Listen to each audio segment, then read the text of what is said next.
Hoy voy a hacer una exposición que va a intentar contestar las preguntas que envió mi amigo Jorge Hugo Herrera Vega.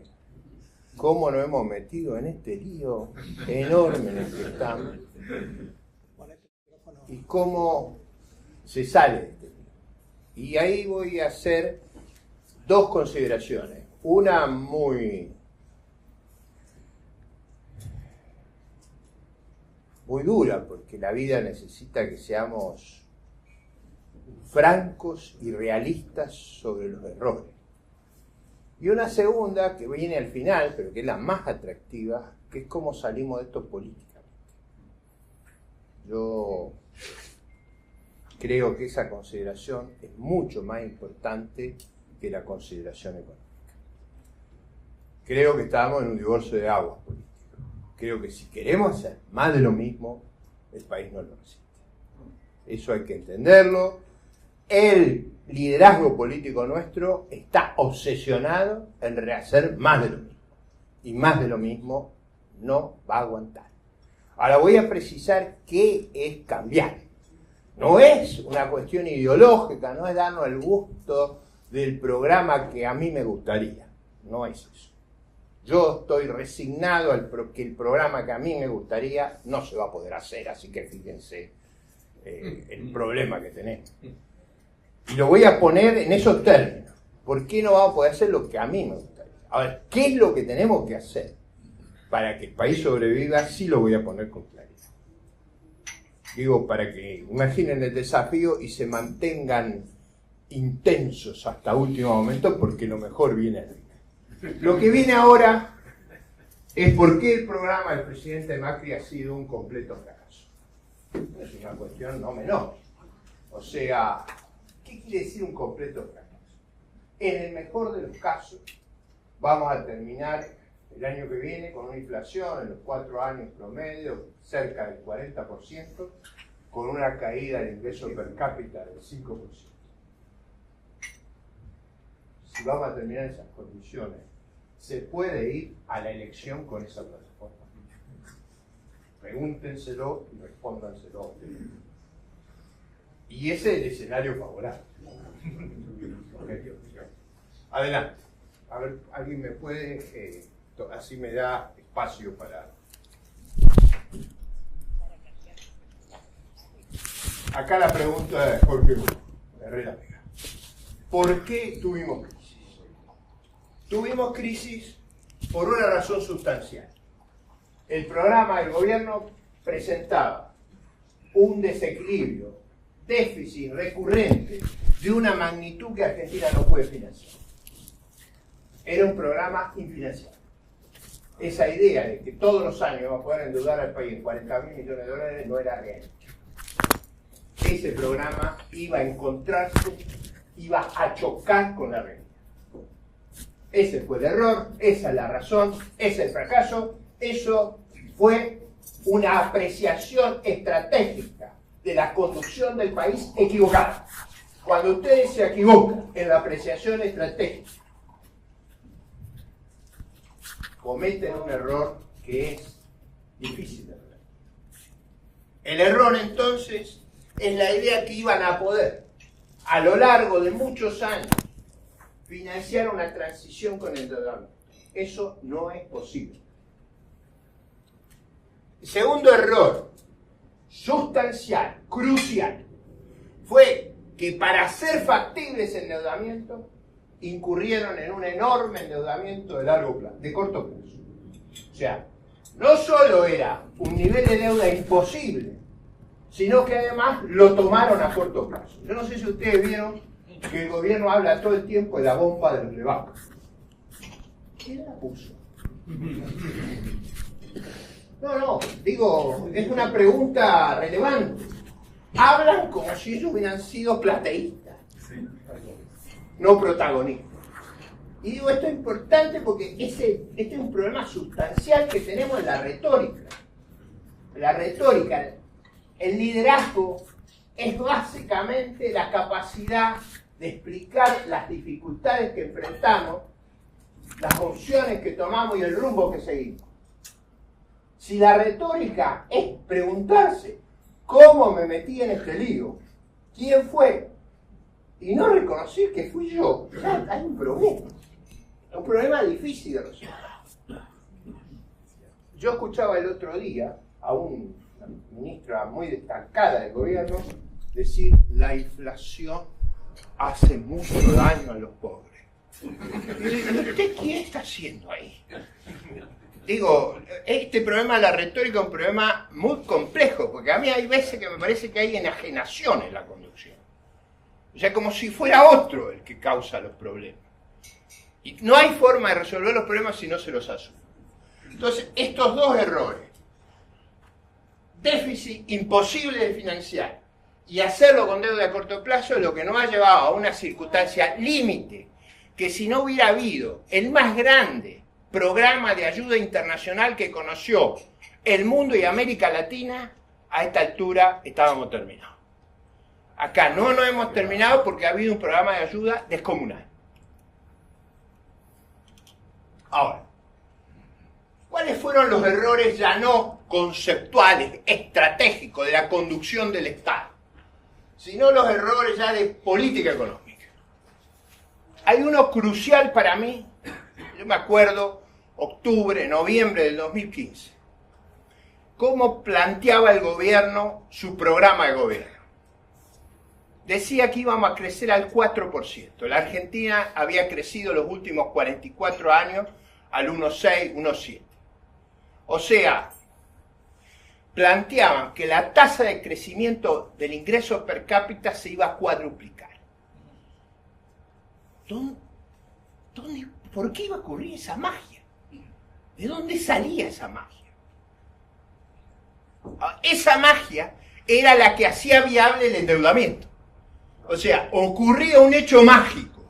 La tasa de crecimiento se cuadruplica, entonces yo puedo financiar cualquier desequilibrio. Ahora esa idea de que llegamos al gobierno y nos ocurren hechos mágicos, alquimias. ¿Se acuerdan cómo era el cuento? La inflación va a bajar rápidamente, nos vamos a llenar de inversiones y vamos a crecer a una tasa extraordinaria. ¿Por qué razón? ¿De dónde salía eso? ¿Cuáles eran las circunstancias, los hechos objetivos que producían eso? No lo había. Esa sobreestimación del crecimiento es muy significativa para los problemas que vienen a futuro. Yo creo que la Argentina no puede crecer mucho con la actual organización económica que tiene. Va a estar sometida a unas exigencias de austeridad extraordinaria en los próximos 10 años. Con esas reglas, sin cambiar la forma que nos organizamos, es imposible que nuestra tasa de crecimiento exceda al 2%. Entonces, tenemos que plantearnos otra forma de pensar el problema. ¿Cuál fue el elemento catalítico que produjo la crisis? ¿Cómo descubrimos que el rey estaba desnudo? ¿Se acuerdan del cuento de Andersen? El rey estaba desnudo pero no lo veíamos, hasta que alguien gritó, ¡está desnudo! Y ahí empezó el pánico. Yo creo el hecho que llamó la atención fue el episodio del 28 de diciembre. 28 de diciembre fue una conferencia letal. Letal. ¿Por qué fue letal? Porque reveló con claridad la incomprensión de los problemas que teníamos por la alta conducción del Estado. En primer término, estábamos con una inflación enorme, con una inflación desbordada, y desde la alta conducción del Estado se forzaba al Banco Central a flexibilizar la política monetaria. Y lo que es más grave, el presidente del Banco Central aceptaba recibir instrucciones del Poder Ejecutivo. A partir de ahí, estaba terminado. Ustedes se acuerdan cuando el presidente Clinton, para poder dialogar con Alan Greenspan, lo sentaba al lado de Hillary en los discursos de State of the Union. ¿Se acuerdan? Era muy gráfica. Alan Greenspan no jamás iba a las reuniones con el Poder Ejecutivo. ¿Se acuerdan que Clinton tenía esos episodios llamativo en el Salón Oval. Entonces se refería a los Estados Unidos, al Congreso, a toda la opinión pública, y todo el mundo estaba conmocionado por eso, y se refería, y le hablaba a Hillary, y al lado estaba Alan Greenspan. Esa es la jerarquía que tiene en otros países la autoridad monetaria. En Francia, en los años 90, Chirac gana la elección por 80% de los votos. El presidente del Banco de Francia, Trichet, lo retaba todos los días por el desorden presupuestario. Aquí, nuestra autoridad monetaria iba a convalidar el desorden presupuestario y monetario prestándose a las imposiciones de la conducción del Estado. Esa receta tenía que generar pánico y lo generó. Segundo problema catalítico de esto. La Argentina tiene y después lo vamos a ver con cuidado, un problema muy grave en materia de sistema financiero y de mercado de capitales. Tiene un sistema financiero extremadamente pequeño. ¿Por qué es extremadamente pequeño estos sistemas financieros? Porque el Estado argentino confiscó 5 veces los depósitos. Entonces, cuando una persona va a depositar, habría que ir a darle un beso en la frente y agradecerle que confíe luego de lo que pasó en nuestra institucionalidad. Ahora, si usted a esa gente que a pesar de lo que pasó confía, le anuncia que le va a cobrar impuestos sobre los intereses que son negativos, usted está creando condiciones para que sea inviable el funcionamiento de nuestras instituciones financieras. A los que compran los bonos argentinos, de un país que defaulteó muchas veces, también le dice, le voy a cobrar impuestos extravagantes a su colocación en estos bonos de altísimo riesgo. Bonos que recuerden ustedes, eran de un país de frontera. Ustedes vieron que en el mundo se usan eufemismos. Si ustedes ven lo que estaban con nosotros en el país de frontera, un barrio al que uno no quiere pertenecer. En esas condiciones, nuestro sistema político quería cobrarle a los que compraban los bonos impuestos extravagantes. De nuevo, eso es absolutamente inconducente para las dificultades que nosotros enfrentamos. Esa falta de realismo sobre las dificultades es la que nos lleva a la crisis. Bueno, después, por supuesto, cuando empieza las dificultades, el Banco Central comienza a zigzaguear. Vendo, no vendo, floto, no floto. Ustedes vieron que anuncia que va a flotar, pero lo que hace siempre es no flotar. O sea, lo que dice es lo que no va a hacer. Y yo no estoy haciendo el argumento si hay que flotar o no. Eso es otra discusión. Yo, si voy a flotar, floto. Así, cuando tengo que flotar, me asusto y vendo. Nadie entiende lo que yo hago. Y lo peor que se puede hacer en estos lugares de conducción es ser incoherente e inconsecuente. Como no teníamos problema, la oposición planteó un descalabro presupuestario congelando las tarifas por 170.000 millones de pesos. O sea, si el oficialismo es de baja calidad y la oposición es peor, estamos en un problema. Sin duda hubo factores exógenos, los 10.000 millones de la pérdida de las cosechas nos ha afectado porque nosotros dependemos inmensamente de nuestros recursos naturales. Tenemos una economía muy vulnerable, que depende mucho de los recursos naturales, una economía muy primitiva. Si el clima es desfavorable, la pasamos muy mal. Hemos todavía sido incapaces de construir una economía que dependa menos de los recursos naturales. Y hemos sido incapaces de eso porque no hemos ahorrado, no hemos invertido, no hemos tenido una economía competitiva. Por último, algo que aquí muchas veces Agustín Echevarne, Manuel han advertido, el mundo que había salido de la crisis financiera del 2008, lo había hecho en un contexto de quantitative easing, o sea, de facilitación cuantitativa. ¿Qué quería decir eso? Una gran expansión de facilidades financieras que estaban llegando a su culminación. O sea, el mundo que seguía no iba a ser ese mundo de tasas extremadamente bajas. Entonces la idea de que íbamos a poder acceder a financiamientos económicos era una idea no realista, no consultaba los datos de la realidad. Páseme a la siguiente. ¿Por qué Argentina no puede tener déficit elevado? Esto es importante que se grabe a fuego, porque este no es un problema de gustos, no es un problema ideológico, no es un problema doctrinario, es un problema profesional. No podemos tener, seamos socialdemócratas, liberales o conservadores, no hay espacio. ¿Por qué no hay espacio? Porque tenemos un mercado financiero que es una décima parte del mercado financiero de Estados Unidos. Estados Unidos tiene un déficit de 6 puntos del producto, son 5% de los créditos.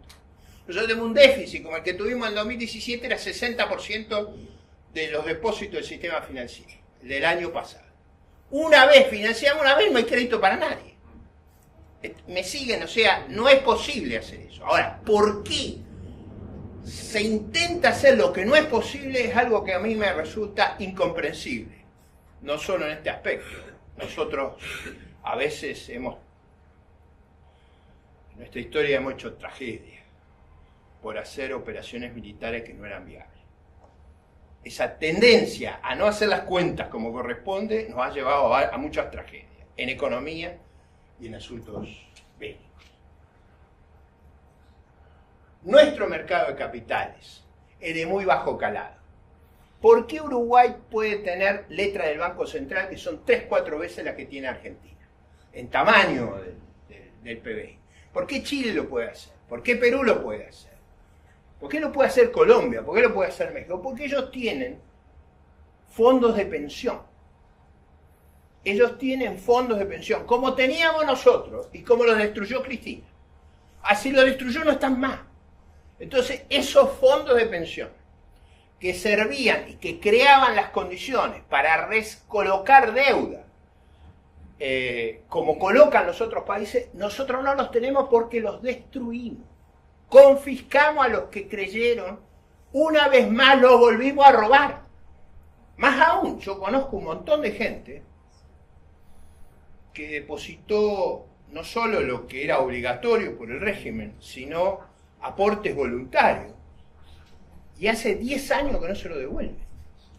Con juicio ganado en la corte. Ahora, en ese contexto, es difícil pensar que podemos tener dónde colocar deuda pública en volúmenes considerables. Por último,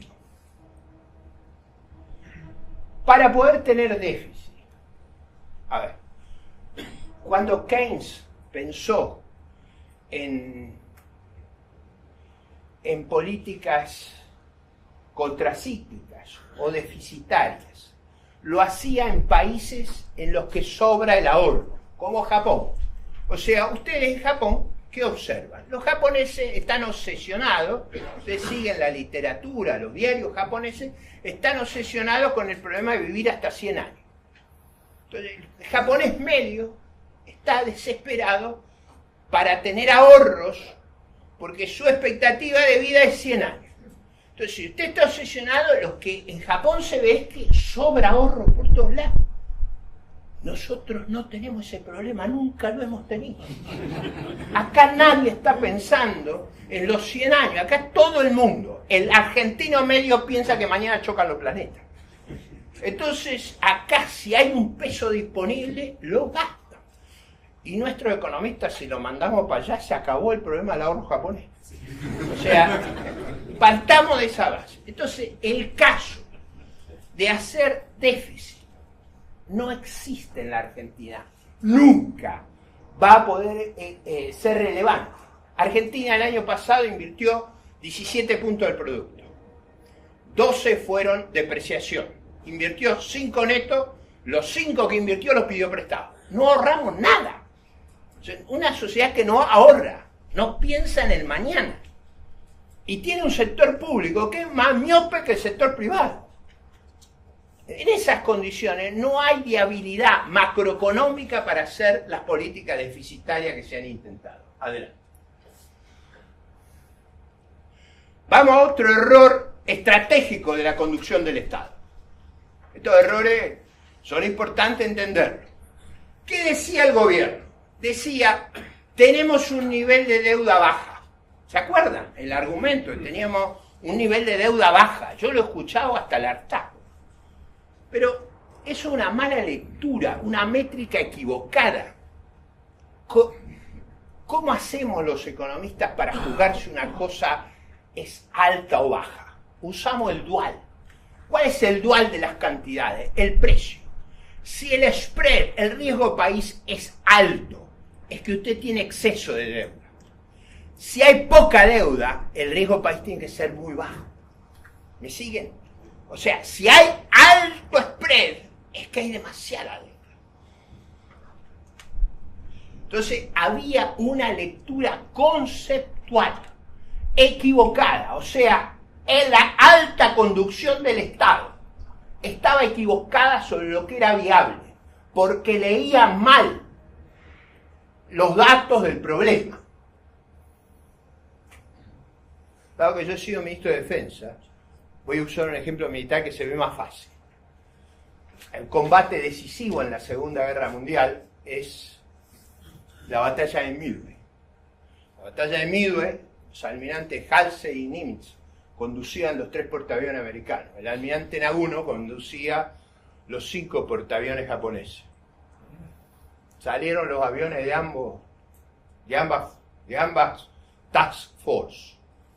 Los aviones americanos encontraron los portaaviones japoneses y hundieron los 5 portaaviones. Los aviones japoneses no encontraron los portaaviones americanos. La historia se resolvió básicamente la guerra del Pacífico en ese combate. Entonces, errar al objetivo, no encontrar los portaaviones adversarios, es lo mismo que leer mal el nivel de deuda que tenemos. Es crucial ese error. Ahora, viene el próximo paso en el razonamiento. Yo no puedo tener esos déficits, no lo puedo financiar, no tengo espacio, tengo muy cara la deuda. ¿Qué pasa si no los puedo bajar? Bueno, si no los puedo bajar, los monetizo. Si los monetizo me pasa lo que le pasaba al presidente Alfonsín. Porque nosotros tenemos una cantidad de dinero pequeña, si lo queremos financiar emitiendo dinero, nos vamos a 3 dígitos de inflación. ¿Qué fue lo que pasó en la década del 80?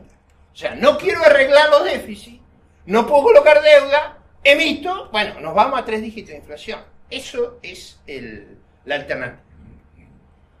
Ahora vamos un problema un poquito más complicado. Nuestra economía, mal organizada por su cerrazón, por su corporativismo, es una economía que tiene muy poca ductilidad. En términos económicos, su curva de transformación es casi rectangular. ¿Qué quiero decir con esto? Cuando nuestra economía trae capital de afuera, se produce una tremenda apreciación. ¿Ustedes se acuerdan lo que pasó en el 2016-2017? Los argentinos parecían riquísimos en dólares.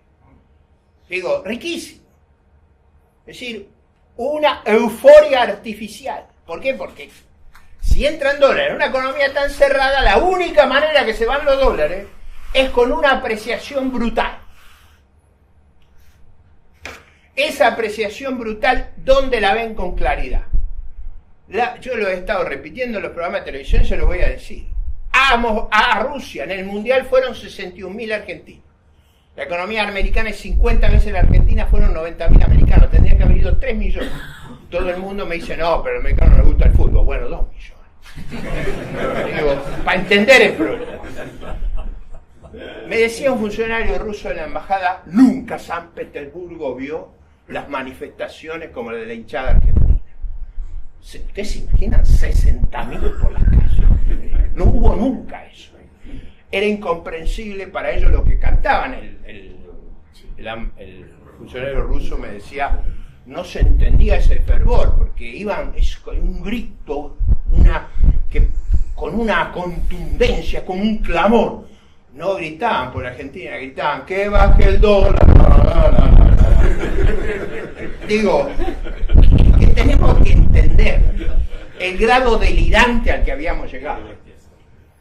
¿Qué es lo que pasa cuando esa fiesta de endeudamiento, de demagogia y de desorden de las políticas del gobierno termina? Termina porque no puede meter más deuda, no termina por una decisión de ascetismo y austeridad. Se cortó la posibilidad de que coloque deuda. ¿A dónde va el tipo de cambio? Va a un nivel espectacular, porque ahí ya no nos alcanzan los recursos naturales. Necesitamos que nuestra industria, nuestro turismo, nuestras economías transpampeanas reemplacen los dólares que traíamos por la deuda. Entonces el dólar va a un nivel espectacular. Ahora, si ustedes viven en una economía que pasan a de ser rico en dólares a pobre en dólares, de una manera u otra, es lógico que una persona sensata quiera alejarse de esa coctelera. Por eso es difícil invertir en la Argentina. Porque si usted invierte nunca sabe cuál es el precio relativo que va a enfrentar. Y no sabe porque los gobiernos que tenemos, y este parece de los moderados, cometen los errores conceptuales que acabo de describir. Errores conceptuales. Acuérdense de los almirantes Halsey y Nimitz y del almirante Nabulo. Cuando digo que se equivocaron en eso, no estoy diciendo se equivocaron en algo que no hay dos oportunidades. La siguiente. La primera pregunta que uno tiene que contestar en economía es si el programa que presento es viable.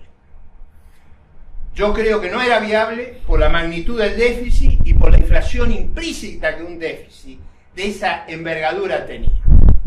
Se ponían metas de inflación que eran absolutamente inconsistentes. Todos sabíamos que eran incumplibles esas metas. ¿Qué pasa cuando usted plantea metas que son sistemáticamente incumplibles?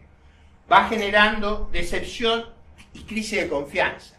Va transmitiendo la sensación de improvisación y amateurismo. Ustedes vieron cómo se fue perdiendo confianza. O sea, hay una pérdida de confianza, una pérdida de credibilidad en nuestro liderazgo. Adelante. Ahora, que un programa sea viable, y para mí no era viable, pero supongamos que hubiera sido viable, ¿era conveniente? Supongamos que el mundo nos hubiera permitido endeudarnos en 160, 170 mil millones de dólares. Digamos, el programa del presidente. ¿Era conveniente ese programa? Es distinto de que si era viable. Supongamos que nos lo hubieran prestado. Ese programa era absolutamente inconveniente. La evaluación del endeudamiento depende de la rentabilidad del grado de inversión, del gasto de inversión. Si ustedes se endeudan para financiar consumo o transferencia, no necesito hacer la cuenta, no pueden pagar. No van a poder pagar, porque las deudas se pueden pagar si yo la deuda la tomo para invertir. Si la tomo para consumir, cada vez soy más pobre. Y si entré al problema con una situación de vulnerabilidad extraordinaria, lo único que hago es agravar. Acá hay que tener claro que la rentabilidad social de la inversión privada, que desplaza el déficit público, es mucho mayor que la expansión del gasto corriente. Ahora voy a presentar en la reunión de FIEL, el 26, un trabajo sobre esto, no me voy a poder anticipar hoy, pero los multiplicadores del sector público, si usted estudia los multiplicadores, le da que es bajísimo para el gasto corriente o nulo. ¿Qué es lo que dicen los estudios fiscales de Argentina? Que si usted tiene que cortar, lo que tiene que cortar es gasto corriente. No se le ocurra subir impuestos ni bajar la inversión pública, porque eso es lo que tiene efectos positivos que multiplican el valor de lo que usted hace. ¿Cuál era el negocio de salir del default? ¿Por qué había que salir del default? Había que salir del default para facilitar el financiamiento de la inversión privada. O sea, para permitir que la inversión privada tuviera acceso al mercado de capitales, no para producir, no debíamos salir del default para producir una explosión de la deuda pública para pagar salarios, subsidios sociales y pensiones. En síntesis, usamos el endeudamiento para planes sociales, sueldos y pensiones. Si usted usa el endeudamiento para eso, digo, necesito abundar sobre las consecuencias que eso va a tener. Sigamos. Ahí está la descripción del sistema bancario argentino. Fíjense, el sistema americano es 10 veces el sistema financiero argentino. Siga la próxima. Miren lo que es nuestro mercado de capitales. Tienen que tener ojo de halcón para ver la barra. Un ojo de halcón para ver la barra. No existe nuestro mercado de capitales. ¿Dónde íbamos a colocar la deuda? ¿Dónde la íbamos a colocar? Deuda que además para financiar gasto corriente, pero ¿a alguno se le ocurre que es un programa sensato este? Adelante. ¿Cuál es la situación de partida? Teníamos un déficit en cuenta corriente, o sea, en el 2015 tuvimos un déficit en cuenta corriente, el gobierno anterior, enorme. Ese déficit lo teníamos a pesar de que hacía 5 años que no crecíamos, a pesar que la magnitud del mismo estaba influenciada porque había, si ustedes recuerdan, control de cambio, el cepo, había prohibiciones de importar, había restricciones físicas y había una severa descapitalización en el país. El déficit fiscal del gobierno anterior se había financiado desfondando al Banco Central, que había llegado a tener una posición negativa de cambios de 90.000 millones negativos según las propias presentaciones del Banco Central. Siga. La próxima. Había a fines del 2015 un enorme overhang de dinero, fruto del cepo que debía ser atendido inmediatamente. El mundo exhibía tasas de interés bajas, pero que iban a ir al alza, porque como si no tuviéramos problemas, ganó Trump. O sea, a los problemas que teníamos se agregaba que el nuevo gobierno de Estados Unidos tenía la estrategia de generar un déficit muy amplio. Si los Estados Unidos emiten bonos, no hay espacio para los nuestros. Digo, es muy simple. ¿Qué era lo que sabíamos? Esto es muy importante. Si la economía se reactivaba, iba a volar el déficit en cuenta corriente. El año pasado tuvimos un déficit de 30.000 millones. Si seguíamos el ritmo que íbamos los primeros 4 meses de este año, íbamos a un déficit de 45.000 millones de dólares. Eso es inviable. No lo iba. Cualquiera que miraba los números argentinos sabía que al menor problema éramos boleta. O sea, uno miraba los números y decía, ¿quiénes son los dos que parten cuando haya un problema? Turquía y Argentina, estaba ahí. Eran los objetivos, no se van a poder escapar. Adelante. ¿Cuáles eran las inconsistencias del programa? La asimetría entre la política fiscal y monetaria, convergían en un periodo de tiempo extensísimo, es decir, acuérdense, el primer anuncio de Pragai, diciembre del 19, era que convergíamos a eliminar el déficit, como ahora, al 2019. Al rato, lo modificó y amplió el déficit recurrentemente en 13.000 millones de dólares por año. No sé si ustedes se acuerdan. Pasamos. Lo íbamos a converger en el 19, íbamos a converger en el 22. Lo primero para mí era increíble, lo segundo rozaba la insanía. No debe olvidarse otra cosa muy grave que también hay que ser consciente y que ahora con el Fondo Monetario nos hemos enterado. Bueno, nosotros sabíamos, pero digo, cuando ustedes ven las presentaciones del déficit del Fondo Monetario, dice déficit declarado por la tesorería, aparece un rubro, PIB. PIB era que el déficit que se declaraba estaba maquillado por los Kirchner y siguió maquillado por este gobierno. Entonces, el verdadero déficit es un déficit enorme que ahora lo sabemos porque el fondo nos obliga a hacerlo transparente, la magnitud del déficit.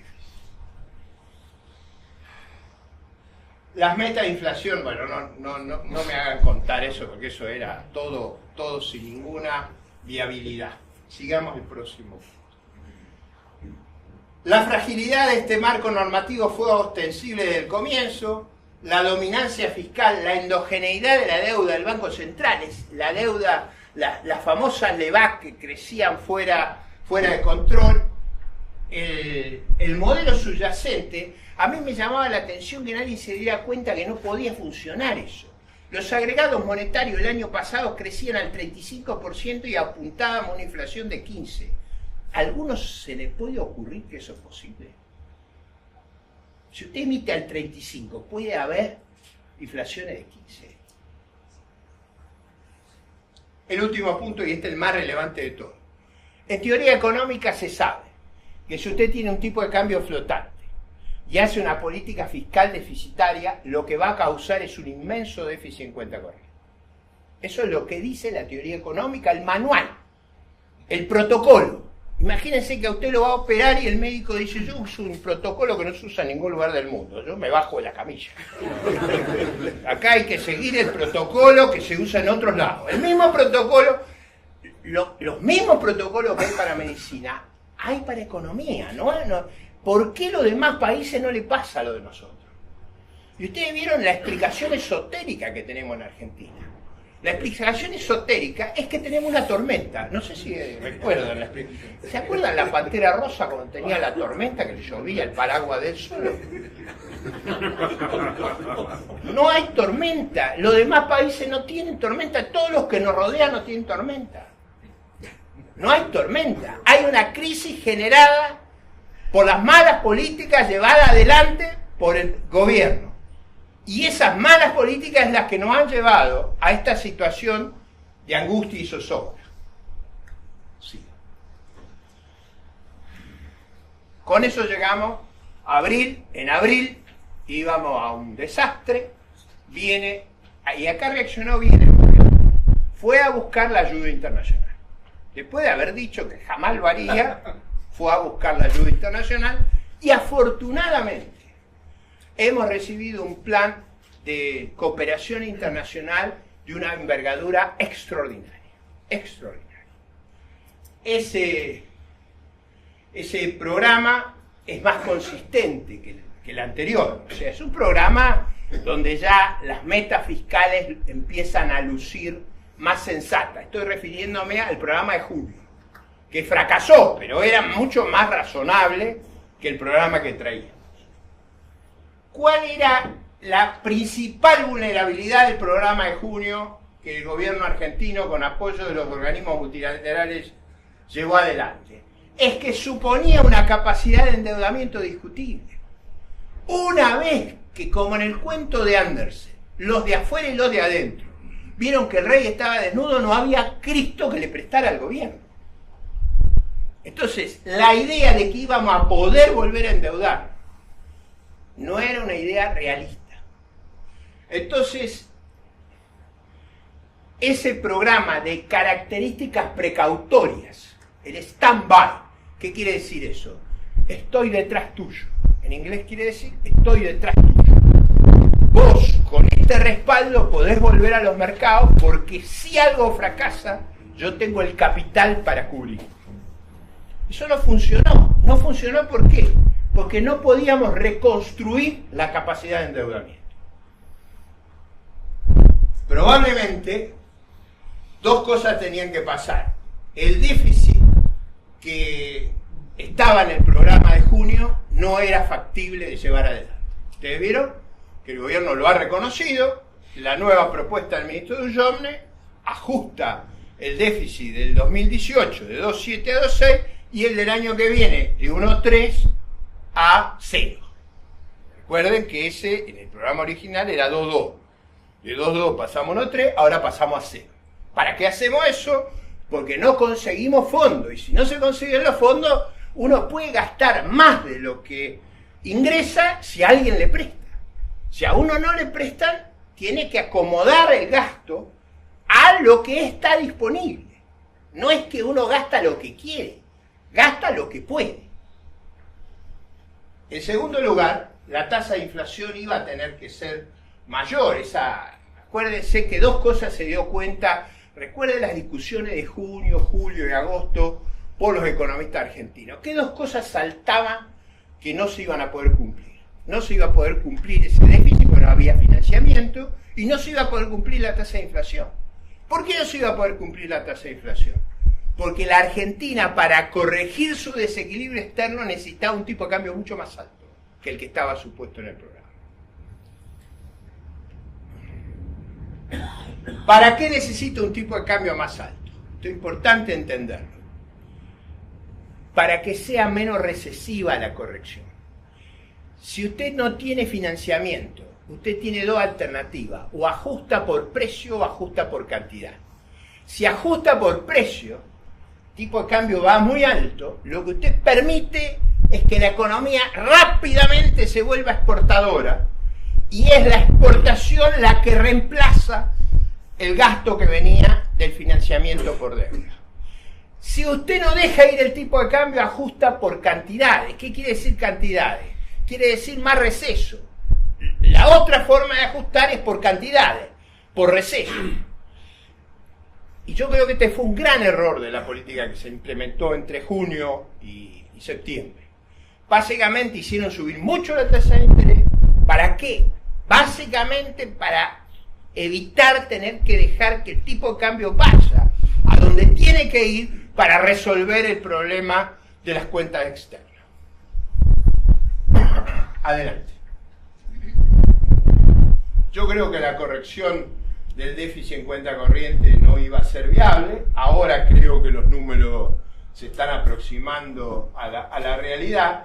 Una tasa de interés exageradamente alta para evitar la corrección cambiaria genera otra debilidad que daña al sistema financiero. Por eso hay que tener cuidado con usar exageradas tasas reales de interés.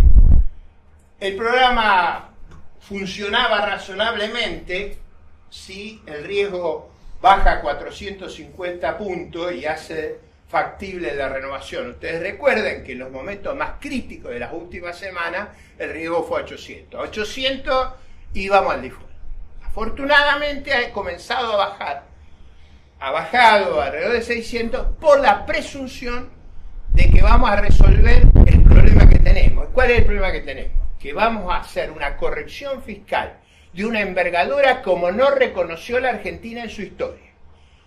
Piensen que a mí el país me tiene estigmatizado porque le planteé una corrección de 0,6 del PBI. Vamos a una corrección que está entre 4 y 5 puntos del PBI. Ahora fíjense el costo de esta estrategia. Fíjense el costo. Uno puede elegir un camino gradual o una terapia de choque. Lo peor que uno puede hacer es empezar por el gradualismo y terminar con el choque. Porque ahí paga los costos de ambas. Digo, esta es la cuestión crucial. Adelante. ¿Qué es lo que tenemos que hacer? Vamos a lo que tenemos que hacer para poner la cuestión bajo control. Se requiere una reducción de los subsidios marcados. O sea, el país no tiene espacio para subsidiar nada más. Digo, para que seamos conscientes, como el tipo de cambio subió y los precios de las tarifas no acompañaron el tipo de cambio, los subsidios en vez de bajar están subiendo. Para que lo registren. Para que vean lo que tenemos que hacer todavía. El cese de las transferencias a las provincias. Esta cuestión de hacer de Papá Noel, que los inspira a nuestros miembros del Poder Ejecutivo Nacional. En nuestra Constitución, con sabiduría, Alberti puso que los recursos aduaneros son del Estado federal. Una de las cosas que el presidente propuso es los impuestos al comercio exterior que le cobramos a la soja deberían acrecer al Tesoro Nacional. Tomó esa decisión, ya la dio vuelta de nuevo. Ustedes vieron que ayer repuso la transferencia. Sin así corregir esas cosas tiene que entender el país que no tenemos espacio para hacerlas.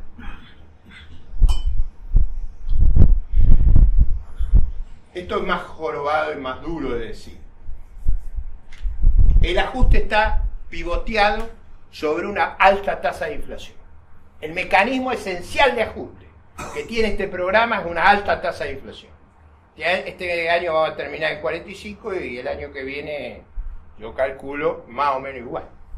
Porque si la tasa de inflación baja, el desequilibrio fiscal aumenta. Para poder bajar la tasa de inflación en la Argentina hay que hacer una reforma integral. No se puede bajarla sin una reforma integral, porque si baja la tasa de inflación, el déficit explota. Siga, pase a la otra. Bueno, como le expliqué, no hay crisis. ¿Cuál es la ventaja de esta circunstancia? ¿Por qué yo soy optimista? Porque yo soy optimista sobre los problemas que tenemos. Primero, no hay crisis en la región. Al no haber crisis en la región, es relativamente sencillo para la Argentina ponerse muy competitiva respecto a la región y que nos inunde, como ya empezó a ocurrir, los chilenos, los uruguayos, los brasileños, los paraguayos, los bolivianos. Si ustedes van a la frontera, es extraordinario lo que está ocurriendo. Pasaban 5.000 autos de Posada a Encarnación, ahora están pasando 6.000 de Encarnación a Posada. En Clorinda, ahí en la frontera con Asunción, hay un convoy de Asunción para comprar en los supermercados argentinos de Clorinda. Los uruguayos pasan masivamente. Quisieron pasar entre 25 y 30.000 chilenos el fin de semana. Ustedes vieron que con esa mentalidad que tenemos, los trabamos en la frontera. Nosotros necesitamos que vengan masivamente a comprar, a gastar, a generar trabajo, a generar oportunidades a nuestra gente. Cada uno de ellos que viene a gastar da empleo, da recursos, da impuestos. Entonces, en lugar de pararlos en la frontera, habría que estar con los brazos abiertos, un beso en la frente a cada uno. Es muy bien recibido. Necesitamos que vengan los europeos. Les voy a contar una anécdota que me llenó de alegría. Ustedes saben que yo tengo mis nietos viviendo en el exterior y hace 2 días fui a las compañías que viajan a Estados Unidos a ver si podía ir al Día de Acción de Gracias a ver a mis nietos. Entonces llegué a las 11:30 y no había habido ningún pasajero hasta las 11:30. Las 6 señoritas o señoras que trabajan ahí me preguntaron, ¿usted cree que esto va a seguir así?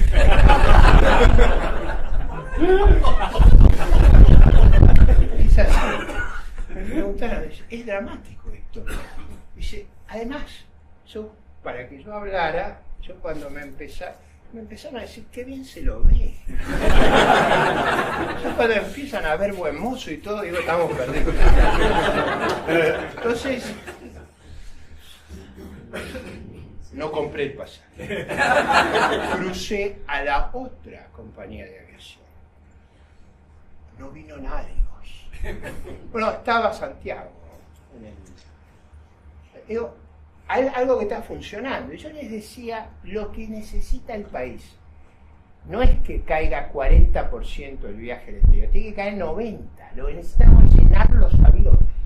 Que los llenamos con los argentinos, con los europeos, los americanos, y si se puede los chinos. 1 millón de chinos acá. Que venga a producir esa transformación. Entonces, es vital ese cambio, esa conciencia. Ahora, seamos claros, vamos a tener un tipo de cambio competitivo muchos años. Se acabó eso de los viajes. Se acabó para la generación que está acá, se acabó. Algunos más jóvenes a lo mejor no. Sigamos. Para no alarmar también, yo creo que fue un error inmenso lo que se hizo con el déficit. Pero tampoco es cierto que la deuda es imposible. El presidente Macri va a haber colocado 90.000 millones de dólares de deuda. En una economía de 450.000 millones de dólares, eso es 20%. Lo único que eso produce es muchos años de austeridad, no quiebra el país. No es cierto que lo va a quebrar. Va a producir muchos años de austeridad. Que dado los problemas que teníamos, no es una decisión inteligente, pero tampoco nos va a quebrar. El apoyo internacional es aproximadamente 3 veces el comprometido por el presidente de la Rúa. Si a de la Rúa le hubieran dado un tercio de lo que le dieron a Macri, no caía de la Rúa, no hubiéramos tenido todos los problemas que tuvo. Ahora, sí viene con lo que quiero concluir esta parte económica. Ahora vamos al futuro. Esto es lo que tenemos que hacer este año y el que viene. Ustedes vieron que por primera vez en el país la discusión se ha vuelto sensata. Yo no sé si han leído la carta de los economistas del justicialismo a la señora Lagarde. ¿Qué le dicen los economistas del justicialismo? Le dicen, no se le ocurra traer los fondos del 2021 y del 2020 al 2019 porque le alivia la situación a él y nos mata a nosotros. Deje la plata allá. Lo cual es bastante plausible. Digo, si usted va a gobernar, deje los fondos que corresponden al 2020 y al 2021 allá. Lo que no dijeron es la inferencia que eso produce. Si no vienen los fondos, hay que ajustar el cinturón ahora. Es plausible, yo diría. ¿Qué diría un opositor? Sensato. Haga el trabajo usted, no me lo haga hacer a mí. Te vieron que el presidente Macri siempre corre la Rúa para adelante. El que ajusta, el que viene. Y empezó un diálogo de sensatez. Los justicialistas dicen, no, hágalo usted la corrección. No nos traigan los fondos del 2021 y del 2020 para acá, porque si no lo que usted hace es que el 2020 y el 2021 se vuelven tremendos. Y acá viene la reflexión que quiero dejarles en materia económica. Después de toda esta explicación, ¿qué nos queda? Nos vamos a quedar con una deuda entre 45 y 50 puntos del producto. En el mejor de los casos, con un spread de 400 puntos. Vamos a tener que tener un superávit primario de entre 2 y 2,5 del producto por muchos años. Vamos a tener que colocar deuda para repagar la emergencia. O sea, los préstamos que recibimos de emergencia los vamos a tener que devolver. O sea, nosotros vamos a tener que tener el prestigio en el mercado de capitales para renovar la deuda que tenemos. Que hoy no lo podemos hacer, pero tenemos que crear las circunstancias para renovar la deuda y vamos a tener que tener la capacidad de colocar deuda para devolver los préstamos excepcionales del Fondo Monetario. Plata, para déficit no hay más. Plantéense esa agenda. Ahora, ¿está nuestro sistema político en condiciones de enfrentar ese desafío? Gobierne la coalición actual o gobierne la coalición alternativa. ¿Están preparados para gobernar bajo esas condiciones de austeridad que el país no ha tenido? Creo que desde Marcelo Torcuato de Alvear. Ese es el desafío que tenemos. Desafío, mi ídolo en las finanzas públicas es Víctor Molina, el ministro de Alvear. Víctor Molina, muy ignorado, el que es sucesor de Herrera Vega. Víctor Molina, durante a Alvear, le decía que era manirroto. ¿Se imaginan un ministro? Para que ustedes sepan, Víctor Molina, el país había salido de la convertibilidad y Víctor Molina logró que volviéramos a la convertibilidad en el año 1927. Ustedes se imaginan lo que es salir y volver. Hizo bajar los precios para poder volver a la paridad previa. Ese tipo de esfuerzo es el que nos espera de ahora en más, gane quien gane. Y ahora viene este es mi pronóstico económico, entonces muy simple. Se vienen 10 años de mucha austeridad, como sea. Ustedes, la preferencia de nuestro sistema político es matemos impuesto al buey. Ahora, digamos, ¿cuál es toda la discusión que tenemos? Todo el sistema político quiere más impuestos. Y el gobierno ya ha cedido, ha vuelto a poner los impuestos a las exportaciones, ha vuelto a poner los impuestos, ha subido los impuestos a las ganancias, ha vuelto a subir los impuestos laborales, ha vuelto, digamos, y todos los días viene una nueva ronda de impuestos.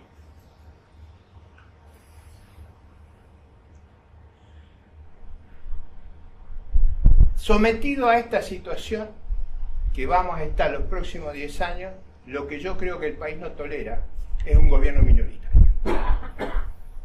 No podemos hacer más el ejercicio de tener gobiernos minoritarios. Necesitamos gobiernos de mayoría. Necesitamos un gobierno de unidad nacional. Lo que hay que hacer no se puede hacer con un gobierno minoritario. Y esto es, hay que ser realistas.